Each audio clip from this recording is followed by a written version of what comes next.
We start the show off with actually one of those local musicians, and he is known as the Identity CRiSiS. But let me tell you this, he has no identity crisis whatsoever when it comes to his music and where he plans on going with it.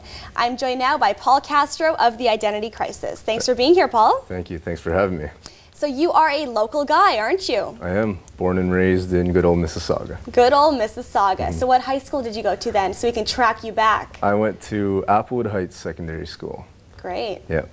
And now you're doing the music thing, right? So this is actually the second incarnation, I like that's how you put it, second incarnation of the Identity CRiSiS. Right. What does that mean? Because now you're on doing your thing as a solo artist. Yes. The Identity CRiSiS was started back in 2001. And it was a band, and I was sort of the chief songwriter, chief producer, chief sort of go-to guy and everything.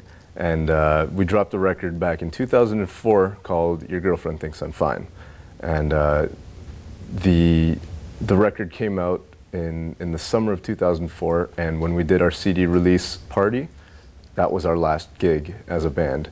And the guys said, you know what, we're gonna walk away from this. We'll leave it in your hands. And from there, I started playing solo gigs like almost right away. So that's what I am now, the Identity CRiSiS. It's a one-guy thing. Yeah. So what's it like being all by yourself as a solo artist now? It must be a big change from the group.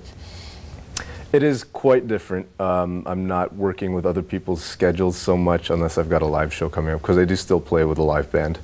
But in terms of like marketing and recording and all that other stuff, it's all in my control. So I'm a bit of a control freak, which is which makes it a little easier for me.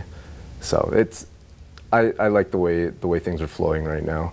I've no boss. I have nobody to look, to answer to really. I'm my own boss. Definitely. I was just gonna say you are your own boss, and there are no complaints there. Exactly. So what kind of style of music would you say you create?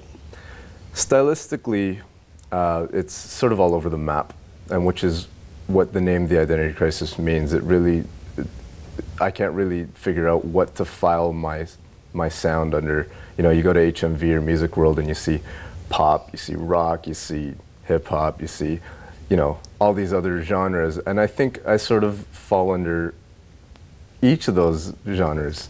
So it comes down to like, it's almost a hybrid. It's got elements of like rock and roll, hip hop, Latin, jazz, and electronic and funk. So it's all over the map. But it does, at the end of the day, it still comes together as a pop project, I think.